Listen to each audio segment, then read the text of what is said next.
की मौत हुई, तो वो कैसे हुई, किसने की, why is the culprit still absconding.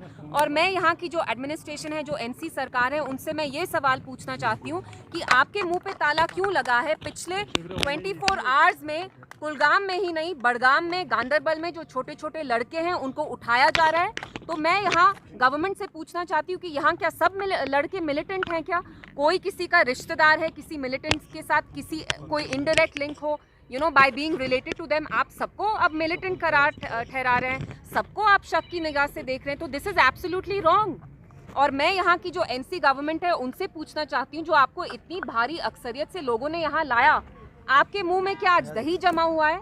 पहले और आज में क्या फर्क है? 2 महीने पहले भी हमारे छोटे लड़कों को उठा के अंडर पीएसए यूएपीए जेल में डाला जाता था, तब भी कोई बात नहीं करता था। आज आपकी सरकार है, 50 एमएलएज हैं आपके, आज आपके मुंह में क्यों दही जमा हुआ है? बात करिए। ये जो हमारे छोटे छोटे लड़के हैं उनको इंसाफ दिलाइए। पिछले एक दिन से यहाँ जो बुजुर्ग है गांव के, वो मुझे कह रहे हैं कि जो यहाँ लड़के हैं लगभग 500, ऑफिशियली 500 मच मोर, आज गांधरबल बड़गाम में भी लड़कों को उठाया जा रहा है। तो आप सबको शक की निगाह से क्यों देखते हैं? क्योंकि आप तो यहाँ क्लेम करते हैं मिलिटेंसी खत्म हो गई है। तो अगर मिलिटेंसी खत्म हो गई तो यहाँ पकड़ दकड़ का माहौल आप क्यों कर रहे हैं? पूरा एटमॉस्फेयर आप क्यों विशिएट कर रहे हैं? It's not about fail, it's about their responsibility. आप एक ब्रूट मैंडेट से यहाँ आपने सरकार बनाई है।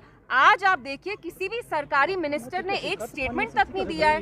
कुलगाम में, बड़गाम में, गांधरबल में लगभग 500 to 1000 इतने लोग, इतने लड़कों को उठाया गया है पुलिस ने, तो उसके बारे में तो ये कुछ नहीं बोल रहे। तो आप मुझे बताइए लोगों ने आपको क्यों वोट दिया? क्योंकि आप तो कुछ बात ही नहीं कर रहे हैं। पहले और अब में तो कोई फर्क नहीं है। मैं कहना चाहती हूँ इस सरकार को, मेरी अपील होगी ईद हुए आप उनको एक कॉम्पनसेशन दे, क्योंकि he was the sole bread winner for his family. He's left behind 4 young teenage daughters, one son, who's not even a teen yet. I think he's 10 or 11 years old. तो please खुदा के वास्ते इनकी मदद करिए। Let it not be lip service कि यहाँ PDP के लोग आए, बीजेपी के लोग आए, एनसी के लोग आए, सरकार के लोग आए, डीसी साहब यहाँ आए। I really appreciate it, but you have to show more largesse. This is a family who has lost their sole breadwinner. So please compensate them well. And not just compensation, initiate a probe. इस family को बहुत डर है कि अब उनकी family में किसी और को ऐसे ही टारगेट किया जाएगा। यहाँ पे लड़कों को उठाया गया है, बहुत सारे लड़के क्या एक जेल में तब्दील करना चाहते हैं, ओपन एयर प्रिजन बनाना चाहते हैं? अगर किसी ने एक बंदे ने गलती की तो आप क्या हम सबको शक की निगाह से देखेंगे? हम सब क्या यहाँ जो खड़े हैं हम मिलिटेंट्स हैं क्या? कि आपका मन आया आर्बिट्रेरीली आप अरेस्ट कर रहे हैं जिसको भी आपको पकड़ना है, लड़कों को। यहाँ मेरे साथ जो बुजुर्ग हैं गांव के, बी बाग के, आप उनसे पूछिए, कह रहे हैं पूरी रात हमें डर लगता है, ये सो नहीं पा रहे हैं क्योंकि ये पकड़ धकड़ का माहौल चल रहा है। आप प्रॉपर्टी सीज करते हैं, आप यंग लड़कों को उठा रहे हैं, तो हमारे नौजवानों का क्या फ्यूचर है जब आप उनको इस शक की निगाह से देखेंगे? और एंड्स पे कुछ बोल रही है जी।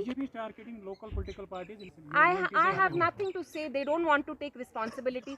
हर एक चीज में अपना पल्ला झाड़ते हैं, लेकिन आज यहाँ करंट डेट में एनसी की सरकार है जिनके 50 एमएलए हैं, फिर भी मुंह में दही जमा हुआ है, बात नहीं कर रहे हैं। यहाँ आके उनको पूछना चाहिए कि ऐसे क्यों पकड़ धकड़ का माहौल है। जिन नौजवानों ने एनसी को ठकाठक वोट डाले उनके साथ अब ये सिला दिया जा रहा है, ये सिला कर रहे हैं कि आप उनकी लाइफ प्रोटेक्ट तक नहीं कर पा रहे। ये आप एम्बिगुअस टर्म्स यूज कर करके हमारे नौजवानों को पुलिस स्टेशन ले रहे हैं, थाने ले रहे हैं, और इनमें से जो ज्यादातर लोग हैं they are innocent only, but ऐसे ही आपका मूड आया डिटेन कर रहे हैं आप। सो दिस इज नो वे। देखिए यहाँ पे जो बुजुर्ग में इससे मिले अभी भी बाग में, वो कितने परेशान हैं।